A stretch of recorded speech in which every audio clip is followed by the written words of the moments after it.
Hey everybody, welcome to our UFC 222 post show here at postwrestling.com. I'm John Pollock. Thank you for tuning into the show. This is a free one for everybody off the Post Wrestling network of shows.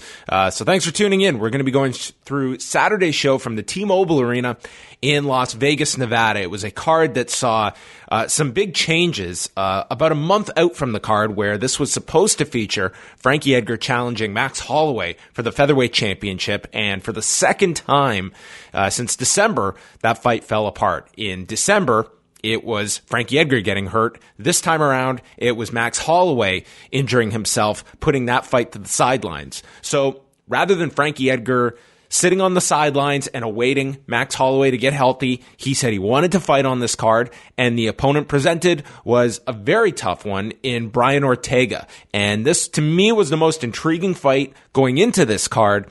Did not disappoint, and I think a lot of respect given to Frankie Edgar, the fact that he took this fight even though he could have gambled with his title shot by remaining dormant this month and hoping that Max Holloway would be good to go in a month or two and he would be the next challenger. In theory, that's how it would work. But as we have seen with UFC title opportunities, theories don't always match up with reality, and there isn't the guarantee Frankie Edgar would have gotten that title fight. But that fight was the kind of remnants of our championship fight that was supposed to headline this card.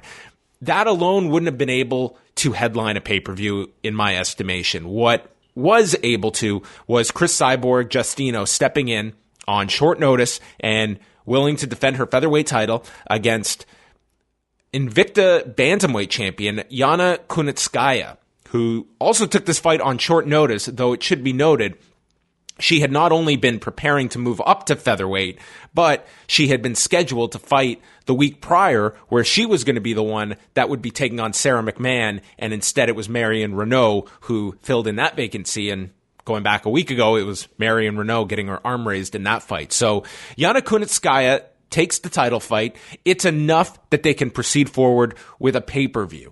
And this card is one of the more intriguing pay-per-view numbers in a while, because back at UFC 219, that was a surprisingly well-purchased pay-per-view. It featured Cris Cyborg and a big opponent in Holly Holm. One could argue Holly Holm would trump Marloes Coenen as the toughest woman that Cris Cyborg has ever fought. And she went 5 rounds, had her arm raised. That show also had the benefit of Khabib Nurmagomedov fighting on the card, and of course, Cyborg having a more marketable, well-known opponent in Holly Holm, who has shown a history of being able to draw, but in different circumstances. We had Holly Holm, of course, coming off of that Ronda Rousey victory. She was then a big part of UFC 196, taking on Miesha Tate, but of course that card was largely credited to the main event that was Conor McGregor and Nate Diaz. Nonetheless, even if you're not going to give Holly Holm credit, or at least any credit, for that pay-per-view, a lot of people saw Holly Holm, just as a lot of people saw Holly Holm against Ronda Rousey the prior November. You fast forward to the Valentina Shevchenko fight, and Holly Holm pulled in a very strong number against an unknown opponent on Fox. So Holly Holm has some drawing juice behind her. I think Cris Cyborg does as well. This card, though, it's all on Cris Cyborg, in my opinion. Brian Ortega and Frankie Edgar, I don't think they would have gone ahead with a pay-per-view. I think that fight alone forces this to be an FS1 card. I don't think you could have gone ahead with Arlovsky-Stefan Struve as your second biggest fight on that main card, along with Sean O'Malley and Andrei Sukumtov.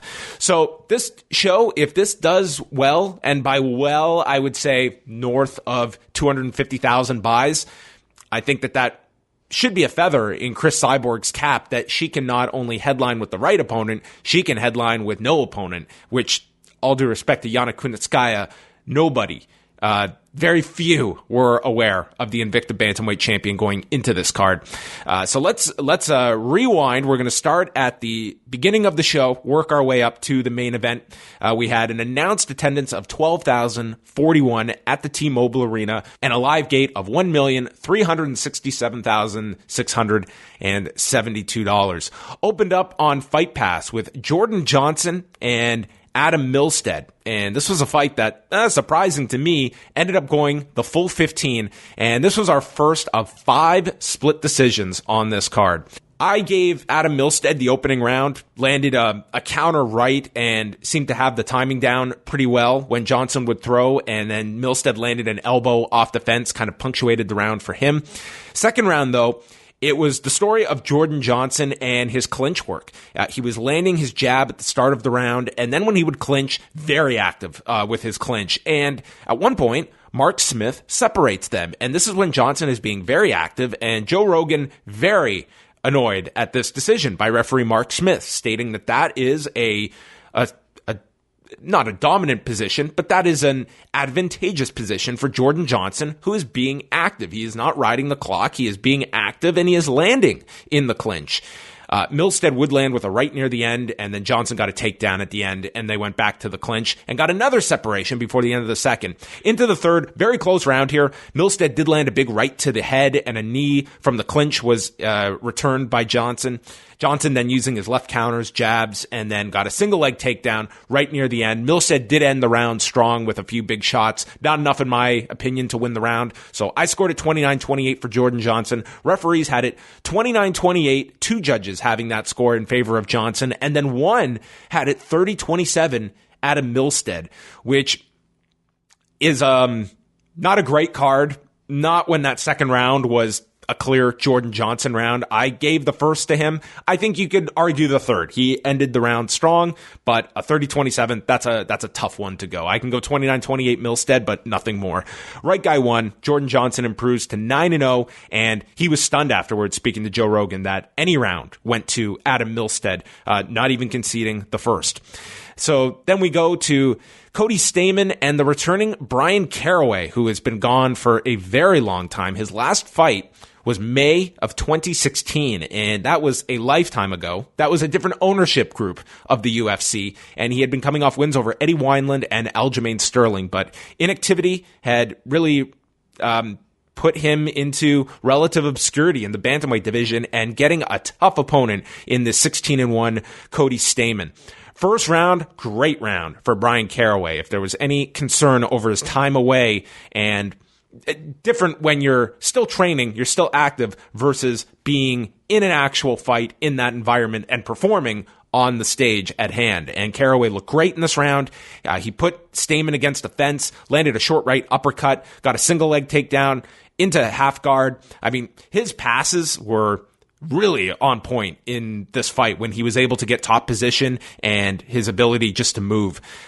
He did go for a Kimura at the end, and there was even a knee that landed where Stamann was clearly down, but went unchecked. And I don't think Daniel Cormier was going to touch this one this week after all he went through last week over the Jeremy Stevens, Josh Emmett fight. Second round saw Stamann landing with a counter left hook, also landing with his right, and defended the takedowns well. Second round, clearly for Stamann. And then in the third, really close round. I'll tell you, a second fight broke out during this one where Joe Rogan and Daniel Cormier just started to massacre referee Adelaide Bird. They were very concerned that this woman was scoring this fight. And she, of the Canelo Alvarez Triple G fight of last year, someone that has certainly gotten her justifiable criticism for some of her scorecards, some of which would be present on this show. We'll get to that later. The third, they battled in the clinch. Caraway landed some really big shots and went for a rolling guillotine right at the end. I had it 29-28 for Brian Caraway. I had it 29-28 for Caraway, giving him the first and the third. Cody Stamann, though, wins by split decision with 2 29-28s in his favor and one having it 29-28 for Caraway. So thus far, we're 2 split decisions in, and I would say we had one that agreed with me and one that did not. But Cody Stamann wins the fight, improves to 17-1, but I thought Brian Caraway looked very good here, and even with a loss, got back onto things. He's still only 33 years of age, and he is someone that has been thrown so much criticism along his career. This is a very competent bantamweight that I think if he could go on a real active run, and by active, I mean fighting 2 to 3 times a year, I think he could gain a lot of steam at 135 pounds, and I almost took this as this was still a step forward for Brian Caraway, who looked very good against a tough, unknown opponent in Cody Stamann. Final fight on Fight Pass was Mike Pyle in his retirement bout, which he announced Monday on the MMA Hour, taking on 31-year-old Zach Otto, 11 years his junior, in a welterweight bout. Otto was throwing wildly after landing with a leg kick early on, and then he set up the fight-ending right hand with a leg kick, drops Pyle with the right hand, and swarmed him with strikes. Referee stops the fight, and Zach Otto wins by TKO at 2:34 of the first round. Not a Cinderella story ending for Mike Pyle's career, but gave a very emotional interview afterwards with Joe Rogan. Just loved his career. And it was funny, if you listen to his interview with Ariel Helwani this past Monday, where he announced his retirement, he seemed pretty fine about this retirement. It wasn't an emotional thing. It wasn't this big separation in his life. But I think watching enough fighters, it was not surprising to see him have this reaction in the moment where he was reduced to tears and clearly saw this as the end. He's 42 years old now. I'm always torn sometimes with fights like this. You want to see a guy go out with a positive note, but sometimes that can be very limiting in your post-fight career, because you're always going back to that moment and you're thinking, man, I looked great in that last fight. I had a wonderful moment. How much more was left? Did I leave it all out there? Mike Pyle can have the satisfaction to know he was beat soundly in this last fight. This chapter of his life is over, and it forces you to move on to the next stage of your life. And he's doing a lot of stunt work. All fighters need to find that next path in their careers, because fighting is only going to last you so long. For Mike Pyle, it lasted him over 20 years, and he should be incredibly proud of the resume he put together, having fought well over 40 times. He's listed as having 42 professional fights. He's indicated he's fought many more than that. He's had a very long career, and sometimes this is the best way to go out, because it doesn't leave any doubt in your mind as to your effectiveness as a fighter, and you're not going to have any doubts about that retirement. So it might sound callous, but sometimes that is necessary, having spoken to enough fighters who it's a very hard decision to make to leave this profession, especially one who's done it for as long as Mike Pyle has. That's been his life for over 20 years. We move on to the televised prelims. CB Dollaway took on Hector Lombard at middleweight. CB Dollaway had one of the craziest injuries I can ever recall. I was there in Cleveland at UFC 203, and the day before his fight, he was in an elevator, and I was not at the fighter hotel, but I was told this hotel was just awful. This elevator system was brutal, and it ended with a number of guys in the elevator, and it crashed. It fell down and crashed, causing Dollaway this significant back injury. And he's had a lot of problems since then. He has fought. He did fight in July of last year. He's coming off a decision victory over Ed Herman, and was taking on Hector Lombard here, who has had an awful run. He's lost 4 straight heading into this fight, 3 of those at middleweight. Was fighting at welterweight prior. And Dollaway landed a clean kick to the body early, and that seemed to be the game plan, break down the body of Hector Lombard. But Lombard started catching kicks and throwing with the right hand and was sizing up Dollaway. And then the buzzer sounds, and right as the buzzer sounds, Lombard drops him with this right-left hand combination that was,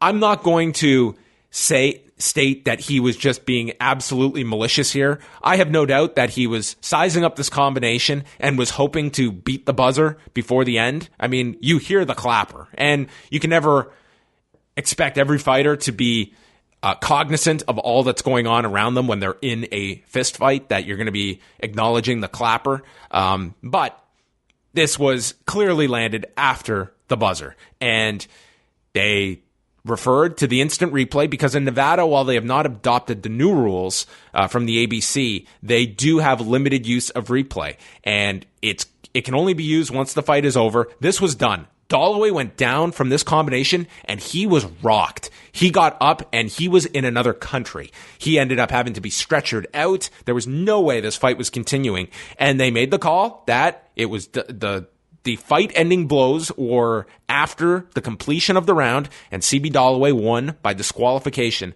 at the end of the first round. So a loss nonetheless for Hector Lombard. That would make 5 consecutive losses for the 40-year-old. And CB Dollaway gets a win. It's a win with an asterisk, but it is still going to go down as a victory for him. And he, like, you have not seen a guy this messed up from a knockout in quite some time. I mean, this was... he was taken to a hospital right afterwards. Like, he had no idea where he was. He was constantly asking what happened. He was done. He was done, and had this happened 10 seconds earlier, this would have been a big Hector Lombard knockout victory. John Dodson versus Pedro Munoz, take 2. They were supposed to fight earlier in February in Brazil. Pedro Munoz missed weight, so they rebooked it for this Saturday night. And this is the final fight on Dodson's current UFC contract, so he was going in with some pressure. Early on in the first, Dodson was just so much faster. He landed a knee to the body, worked with his jab, looked very good in the first round, and was just going to be too quick, it seemed like, for Munoz. Into the second, Munoz is having trouble keeping up with Dodson. Dodson starts bleeding from the nose, but landed an uppercut. And then there's a hard left to the body by Dodson. And at the end of the round, Munoz front kicks him low. Time was called, but they quickly resumed. And close round in the second. Munoz came on near the end, landed with some of his right hands. In the third round, it was noted that Dodson was only using his left hand. He is an orthodox fighter, but showing in this fight, can throw with both hands. And the concern was, and Pedro Munoz's corner even picked up on this fact, he was only using the left hand, was there a problem with the right hand, which he would indicate later the right hand was fine, he just wanted to showcase his left. Dodson hit this beautiful triple jab in the third, keeps landing with the left. Munoz went for a flying knee, got a takedown off the fence with a minute left, and was throwing knees to the body, and they had an exchange in the final seconds. Good fight between these two. John Dodson won by split decision, 29-28, 30-27, and one having it 29-28 for Munoz. I scored all 3 rounds for Dodson. I could certainly make a case for the second going to Munoz, so you can go 29-28, but I think first and third, Dodson sealed it. So victory for John Dodson, his 20th professional win, and I would think comes back to the UFC. I don't see him exploring elsewhere unless Bellator is very aggressive going after a bantamweight like John Dodson. However, got a win here over a good quality bantamweight, and I would imagine John Dodson will stay put. Beneil Dariush took on Alexander Hernandez at 155 pounds next. Alexander Hernandez was a late-minute replacement for Bobby Green, who got hurt just about a week or two ago. And Hernandez, an 8-1 fighter that not too many people were aware of. This guy coming in, one of the non-Wikipedia entry fighters, so that's always telling. But Alexander Hernandez had other plans. He started this fight off. First of all, it's one thing to come in and you're just taking on a lower-ranked lightweight. This is Beneil Dariush, who is one of the more underrated lightweights, has had a really strong run that it feels no one is aware of. 8-3-1 in the UFC coming into this fight, and was just coming off a majority decision victory over Evan Dunham, who is no slouch at 155 pounds. So anyway, Hernandez comes in and he puts his hand out to tap gloves, faked him, and hit a front kick to the body. There was no screwing around for Alexander Hernandez, who was ultra aggressive immediately. Dariush was calm. He wasn't distracted by any of these antics. Hit a leg kick, and it looked like Dariush was just going to settle into his kind of striking game. But then out of nowhere, Hernandez drops him cold with a left hook, and Dariush was out. Just flatlined on the canvas, and Hernandez finished him in 42 seconds by knockout. This was one of the big performances of the entire card, and Alexander Hernandez did a great interview after the fight with Joe Rogan, stating he had arrived and made a huge impact for himself in one of the most bloated divisions in the sport, the UFC's lightweight division, and he advances significantly by beating someone the level of Beneil Dariush in his opening fight. So Alexander Hernandez really standing out on this card. You can question the sportsmanlike of the opening of that particular fight, but nonetheless, Alexander Hernandez, you can't really fault the outcome, which was a solid knockout victory under a minute over a big lightweight in Beneil Dariush.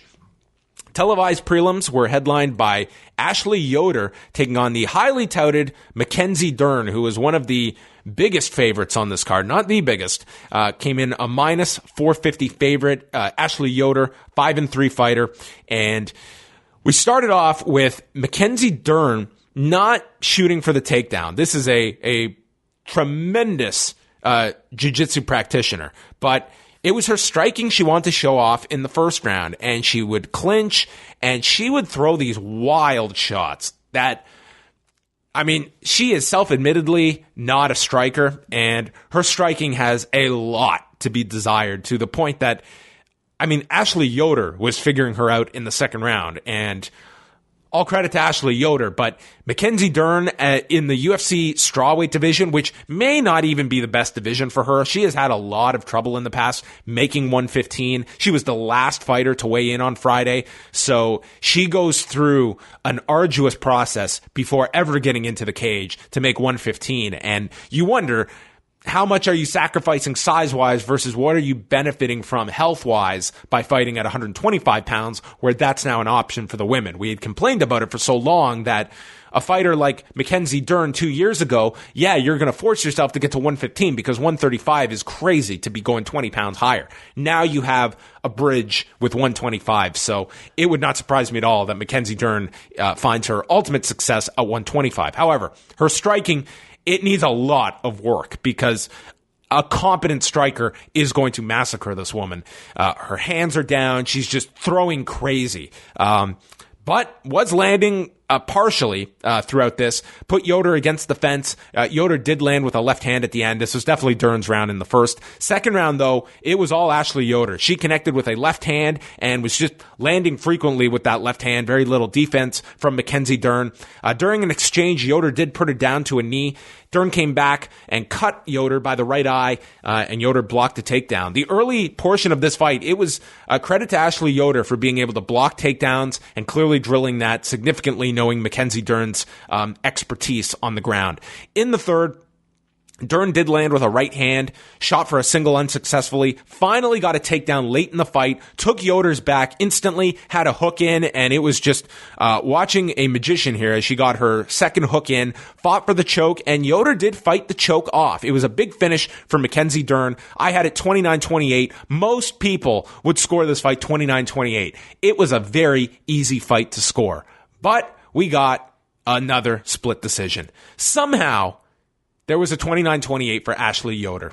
And behind door number 29-28, Adelaide Byrd, ladies and gentlemen, welcome to UFC 222.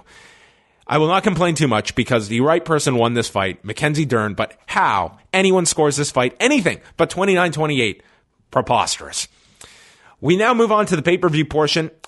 Female bout at bantamweight with the returning Kat Zingano, who has been inactive since UFC 200. All the way back in July 2016, taking on undefeated Ketlin Vieira. And she has been on a roll in the UFC's women's bantamweight division, beat Kelly Fashholz, Ashley Evans-Smith, and then her biggest win was submitting Sarah McMahon last September at UFC 215. Kat Zingano, though, would represent an even bigger win, being another former title challenger to former champion Ronda Rousey. First round, this was interesting. Vieira was landing a lot of counters, but Zingano was landing quite a bit here with her right hands. And the commentary really didn't reflect, in my opinion, what Zingano was doing. And it just seemed so focused on what Vieira was doing in retaliation, but not enough initiation by Zingano and strikes that were landing. At the end, Vieira got the takedown and ended the round in half guard. So I gave the first round to Vieira, but was a close round. And you didn't get that sense. Like, go back and watch the first 2 minutes of this round and watch it on mute, watching Kat Zingano's output, and then watch the first 2 minutes with the commentary on. And it, to me, told a very different story. And that's not to say Vieira wasn't doing anything either. She was countering, she was landing, but that wasn't the full view of the fight. Second round, there was this beautiful throw by Vieira into mount, took Zingano's back, was working for the arm triangle, but Zingano was relentless off her back. She escaped from that awful position, but Vieta was able to stay in half guard and remained in this position until right near the end of the round. Much clearer round to score, with Vieta winning the second. And then in the third, Zingano comes out strong with a head kick, is throwing with her right hands.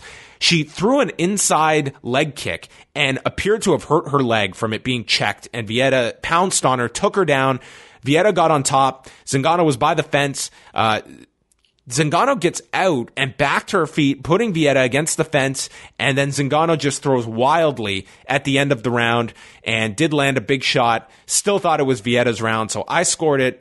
I think that if you're going to give a round to Zingano, it's the third round, but I just thought with the position control, I leaned Vieta in the third. However, Zingano landed some good strikes, and I could see that round going to Zingano. Went to the judges' scorecards, another split decision. Ketlen Vieta wins. One judge, Marcos Rosales, scored it 29-28 for Zingano. I'm fine if you want to give the third round to Zingano. The first round, though, it was close. I'm not going to call it. This was not an Adelaide Bird, Ashley Yoder card. This wasn't awful. You had close rounds in the first and the third, but I felt very confident in Ketlen Vieta winning this fight. Minimum 29-28, and I think you could go 30-27.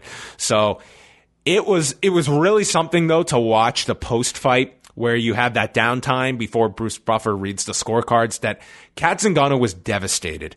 You have never seen a fighter's facial expression so accurately summarize what is going on inside of them. She seemed devastated by this loss. And then they read the cards, and we've got a split decision. They go 29-28 Vieta, 29-28 Zingano, and then they go to announce the final scorecard, and you don't even realize it till Bruce Buffer is enunciating that how similar Kat and Ket sound when you're about to announce the winner. But announce Ketlen Vieta, and Zingano knew immediately. She knew she had lost this fight. She didn't have the big look of shock on her face that are so popular amongst split decision reads, but Ketlen Vieta moves up in the UFC's women's bantamweight division, and I would say is in a pretty prime spot for a title fight down the road. I don't know if that is her next fight. I think that Amanda Nunes, if it's not Raquel Pennington, it will be Cris Cyborg next for her, and that probably takes Ketlen Vieta out of an immediate title fight, and probably she will stay active fighting somebody else near the top of that division. And I'm just pulling up the UFC rankings here as we look at possible opponents down the road for her. So it's been thrown out, the idea of Dana White after tonight's main event of going ahead with Cris Cyborg and Amanda Nunes, bypassing the proposed Amanda Nunes Raquel Pennington fight. If that were to happen, I think Ketlen Vieta and Raquel Pennington would make all the sense in the world. You could do Vieta and Marion Renault after Renault's last win, though I don't know how much of a lateral move that is for Vieta, who just beat Zingano, who is ahead of Renault, and she's beaten Sarah McMahon. So Juliana Pena, she's out for the time being. Jermaine Durandamy, I mean, that's possible.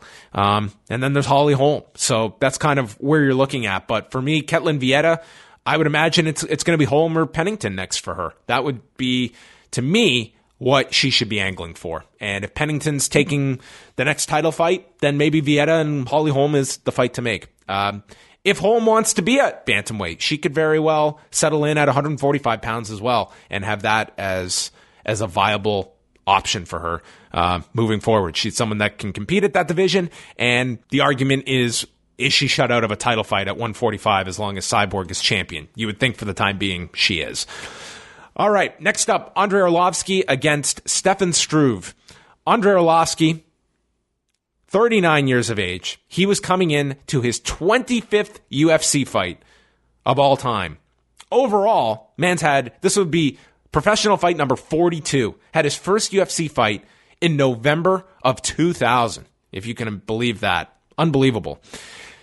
Interesting stat in this fight was the fact that in his 24 prior UFC fights, he had amassed 3 takedowns. In this fight alone, he had, I believe, 5 takedowns altogether when all was said and done. He had at least 5, if not a 6th in this particular fight, but he nearly doubled his entire history in the UFC takedown-wise in one fight. Arlovski fought a very smart fight. Was this the most entertaining fight in the world? No, but it was really something to watch. Andrei Arlovski, a patient, strategy-heavy Andrei Arlovski, figure out Stefan Struve, who continues to be the most frustrating heavyweight in history. Everyone looks at this guy who is now 9 years into his UFC tenure. I don't think he's ever going to reach the potential people had for this near 7-footer with an 84.5-inch reach. I just think it's not going to happen. If you're going to have this much trouble with Andrei Arlovski in 2018, I don't know how you can expect anything different.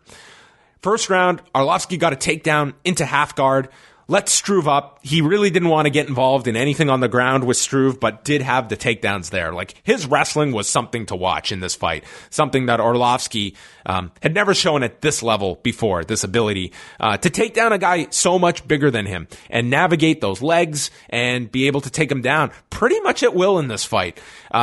Arlovski even had a reversal, landing on top of Struve, clinched with him against the fence. He took the first round. Second round, Arlovski going to that body lock. Really great use of the double underhooks throughout this fight. And Struve ends up grabbing Arlovski for a takedown, and Arlovski grabs the fence, and it goes unchecked by referee Herb Dean. Rogan explains his theory that any infraction should lead to a point deduction. It's harsh. It can be damaging to the fight, but if you take a point off anytime a guy grabs a fence, pokes a guy in the eye, hits him low, it would be amazing how many of these fouls would disappear overnight. And he's not wrong. There would still be a transitional period, but I think if we started that today, a year from now, there would be significantly less eye pokes, less groin strikes, and less fence grabbing. And I can't say I'm against that. It's a pretty hard line to take in a 3-round fight where 1 point can be totally damaging. I mean, in boxing, you lose a point, it's a slap on the wrist. You have 11 other rounds to ensure that the better fighter will win. In MMA, it is not structured as such, where a 3-round fight, you lose a point, it is not a guarantee that the better fighter is going to win that night, and a point deduction could ultimately shift into, at minimum, a draw, if not giving up a fight because of a point deduction. Struve did win the second round, I felt. They did get separated off the cage. Arlovski was also poked in the eye. There were a lot of fouls in this fight, by the way. So I had it even going into the third round. Struve was then poked in the eye in the third, and it was more of like a grazing by the hand of Arlovski, but enough that the physician had to come in and check. Arlovski cracked him with this huge right hand. Struve hit him with a leg kick, and then Arlovski with his double underhooks got a 5th takedown at the end. So I think that was the total, was 5 takedowns in this fight. Very impressive for Andrei Arlovski, and I applauded his game plan here. He did what he needed to win. It wasn't spectacular, but you know what? Andrei Arlovski coming out and throwing bombs is going to lead to him having 4 consecutive losses in a row, which he's had a pair of those streaks in his career. Won his second straight unanimous decision victory. This was one where all the judges were on the same page. They just threw their cards in the air like, this dude won. 30-27, 29-28, 29-28. And Arlovski, God bless the guy, feels he's got a run at the title in him, and this is like the third act, minimum, of his career. When you look at his run, his initial run in the UFC that led to him winning the heavyweight title. Then a couple of years ago, that streak he went on that got him back into the UFC and continued it. And then he went on a huge losing streak, and now he's on the front end of another winning streak, having won 2 straight. So there is no stopping Andrei Arlovski's career in 2018, and it looks like this guy will hit 40 in the UFC. Sean O'Malley versus Andrei Sukumtov. If you followed Embedded this week, and you've been following Sean O'Malley since the Dana White Tuesday Night Contender Series, they've got something in Sean O'Malley. I don't know if this guy's going to end up being a top-flight bantamweight, given the depth at the top of that division, and it's a gulf of difference between Andrei Sukumtov and the major players at 135. But Sean O'Malley has something, and he was a lot of fun to watch in this fight. Just so quick with his strikes. He was constantly going for the leg of Sukumtov and nailed him with a kick, and the left leg of Sukumtov buckled, and O'Malley then kicked the leg out from underneath him a second time. spinning back fist, head kick combination, and then O'Malley drops him with a right hand, immediately lands a spin kick to the head, and landed more rights before the end of the round. I had it 10-8, Sean O'Malley. Even using the old rule set, this was a 10-8 round. And O'Malley, it's not just his speed and precision, it's his follow-up. It's landing the spinning back fist, but then it's turning around with a head kick before the guy can even register. And it's the follow-ups that are so key to O'Malley's striking execution. Second round, you've got O'Malley landing from rights and lefts. Sukumtov takes him down, gets on top. O'Malley then is working for the triangle, and Sukumtov circles his way into the triangle deeper. And Daniel Cormier cannot believe that Sukumtov did this. Goes for an armbar, Sukumtov escapes, gets into side control, and then O'Malley goes for a guillotine off his back, loses it before the end of the round. So I had O'Malley way ahead here going into the third. And O'Malley's corner told him, talk to him. Talk to that motherfucker. Get into his head. O'Malley is mixing up his kicks, but in doing so, he throws a head kick and he injures his foot. Sukumtov takes him down. O'Malley is still able to get up. He cannot put any weight, though, on his right leg. His foot is damaged. Sukumtov takes him down again, goes into side control, and this is again when the announcers are just puzzled at the ring awareness, the fight IQ of Sukumtov, that here's a guy that cannot stand on his leg. Why are we taking him down? Force him to get onto his feet. Like, you could just destroy this man's leg, forcing him to stand. It was excruciating, and O'Malley was being given this ability to rest and just fight off his back and not put pressure on the injured foot. The corner is even telling Sukumtov to stand. It ends with Sukumtov in side control. So yes, Sukumtov wins the third round, but on a fight where you had dropped the first two rounds, the first of which was a 10-8, you really have to put into question Sukumtov's strategy here in the third round. If he recognized the foot injury, I don't know how you couldn't. Like, it was so abundantly clear. He was not hiding this injury. So they go to read the scorecards. O'Malley can't even stand. He's being checked on his back. And as Bruce Buffer reads the scorecards, he wins the fight by unanimous decision on scores of 29-28 and 2 29-27 cards, which is the score I had. And O'Malley starts cheering and celebrating on his back. Joe Rogan gets down on the two knees to interview him, and the dude plugs his after party. This guy is great. He is someone that, if his fighting style, which is very fan-friendly, can be effective against top-level competition, he could really be a star to watch. And that's where the UFC is in 2018. And it's why I love this card going in, because you had guys like Sean O'Malley. You had guys like Brian Ortega. And even Cris Cyborg, who is kind of not in that same category of rising stars, but marketable stars that Cris Cyborg is starting to show some drawing ability. And we're coming in the wake of the Conor McGregor, Ronda Rousey era, where you had two blockbuster stars at their zenith in tandem with one another. So now it's looking at who are going to be the new stars. Is Israel Adesanya going to be a next star? Maybe, but there's these diamonds in the rough that we're starting to see build some following, and we're going to see. It's like looking at a bunch of blue chip stocks and seeing, okay, we're going to put some money on them. Let's see if these companies explode. Maybe you're going to find an Apple in there. Maybe not. A lot of these people are not going to pan out, but there's some interesting stars, and this card was full of them. So, big performance for Sean O'Malley. He's remains undefeated, improving to 10-0. Frankie Edgar versus Brian Ortega. Big fight. Had a lot of interest going into this one for myself. And the fight started with Edgar using all of his speed, landing a lot more than Ortega and finishing his combinations. Like, he would enter and boom, it was 2 to 3 punch combinations. Edgar tried to catch a kick, went for the takedown, and Ortega instantly went for the guillotine that Edgar got away from. So this was going to be contested standing for the opening duration. Then Ortega, who was very patient as he was eating a lot of Edgar strikes, blasted him with a left elbow, and Edgar is rocked. And Ortega senses this. He starts unloading with uppercuts and drops Frankie with a right uppercut, and he is rocked.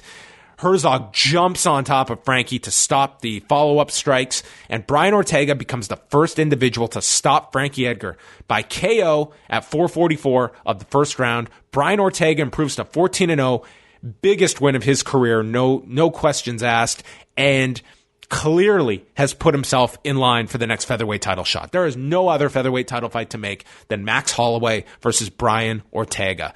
And Brian Ortega is... he is a fighter that has, first of all, this is a guy who had a drug test failure a number of years ago, and it's something that could have been held against him, but I feel that these performances, it happened so early in his UFC career that I think he has kind of paid the penance for that, and it's not this cloud that hangs over top him that other fighters have. I would be curious how many people watching this were even aware of the draw standalone failure he had those years ago, but after beating Renato Moicano, Cub Swanson, and now Frankie Edgar, this is certainly the big name at 145 pounds that people are interested in. And Max Holloway, he's another one of those guys that I would love to see a pay-per-view headlined by these two to see if they can crack 250, if they can hit 300,000. That's the featherweight fight to make. I would love to see it on a card where they're stacked with a second big fight on top of it, because that's what you want on these pay-per-views. When you have a Max Holloway and Brian Ortega that are right near the cusp, but they're not quite there as being able to carry their own pay-per-view, give them some muscle. Give them every advantage possible. So Frankie Edgar, he got a lot of praise from people after this fight, in particular from Conor McGregor and from Max Holloway publicly about taking this fight, showcasing just so much heart. I mean, Frankie Edgar will be a future Hall of Famer, and this was, I don't want to say a changing of the guard, but that's what this fight was kind of promoted as, and that was kind of the outcome you were left with. Brian Ortega not only beat Frankie Edgar, he stopped Frankie Edgar. So a statement victory, and again, Max Holloway and Brian Ortega, that is the only fight you can make at 145 pounds, in my opinion. Even with Conor McGregor looming as he can. I mean, he can disrupt any title plans, but I really hope we see Max Holloway and Brian Ortega next. Main event was Cris Cyborg Justino and Yana Kunitskaya. And fight began with Cyborg landing a combination, and Yana just goes for a low single leg and gets on top of Cyborg. Kunitskaya is on her back, standing. Justino shakes her off, and then Cyborg lands with a knee to the body, and then Cyborg takes over. She's landing with her right hands in high frequency, drops her by the fence, and gets on top, landing hammer fist after hammer fist, and the fight is stopped at 3:25 of the first round. Cris Cyborg improves to 20-1, retains her UFC women's featherweight title in pretty dominant fashion. I mean, credit to Yana Kunitskaya for taking this fight. She was a plus 800 underdog. This would have been the biggest upset in UFC history, in my opinion. I think this would have trumped George St. Pierre and Matt Serra. I think this would have trumped, I think it definitely would have trumped Ronda Rousey, Holly Holm. This, to me, would have been the biggest upset, and I just didn't think there was a prayer of it happening. You never know in mixed martial arts, as they say, but a strong fight for Cyborg, and she wants Amanda Nunes next. That is clearly what she wants, and could be the fight that happens next. Dana White said that is the fight to make, and we'll see. Everyone was expecting Amanda Nunes to fight Raquel Pennington in Brazil in May. We'll see if that happens or not. Cyborg wants to fight Nunes, and that is the bigger fight. And it'll put two divisions on hold, but it's not as though either division has a big fight that you're holding up. Amanda Nunes and Raquel Pennington, that's not a big title fight. It's not like Raquel Pennington has been going on this incredible run that I would have much more issue if, and let's put out there, okay? Conor McGregor decides he wants to come back to fight Max Holloway, which would be surprising to see him come back for that fight above other options. But let's just, for the sake of it, you can understand why the UFC would make that fight. It is bigger than Max Holloway and Brian Ortega, but it's also, that's a featherweight fight in Ortega that you want to see very badly. I don't think people are dying to see Amanda Nunes, Raquel Pennington. And at featherweight, we've got nothing. We have got nothing for Cris Cyborg in the loneliest division in the UFC's history. So that could be where they go next. Very I would say there were some very strange scorecards on this card. As I mentioned, 5 split decisions, probably the most egregious being the Adelaide Bird card for Ashley Yoder. Also, they promoted very heavily UFC 223 with some great promos for the 2 title fights on that card, with Rose Namajunas and Joanna Jędrzejczyk in their rematch for the women's strawweight title, and for Tony Ferguson and Khabib Nurmagomedov, which I will believe that fight is happening when they walk into the arena that night during their entrances. So that's a big 1-2 punch for 223. And I want to end this show off by talking about the passing of longtime UFC producer Bruce Connell, who died the day before the card on Saturday night. This is someone who had been with the UFC since 1998. They had mentioned he produced over 300 cards, beginning with UFC 17.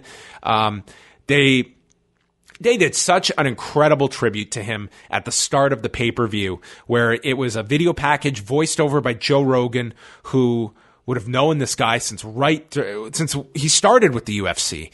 And it ended with a countdown to the show, and it was just such a touching tribute to Bruce Connell. And then John Anik, Daniel Cormier, and Joe Rogan spoke about him at the start of the pay-per-view. Joe Rogan was about to burst into tears talking about him, and these guys, I give them all the credit in the world. Like, I was choking up watching this, and they had to continue with this broadcast that I can't imagine how difficult it would have been, that you have this familiar voice in your head all night long, your producer forever, and to go under these circumstances, I thought that they did such a great tribute to Bruce Connell on this show. And in many ways, that was the best part of this show, was that tribute. That's going to wrap up the show. So thank you, everyone, for tuning in. I know this was a day late. I did want to have this up Saturday night, so I hope you still got to check it out. Wai and I will be back on Monday night following Raw with Rewind to Raw.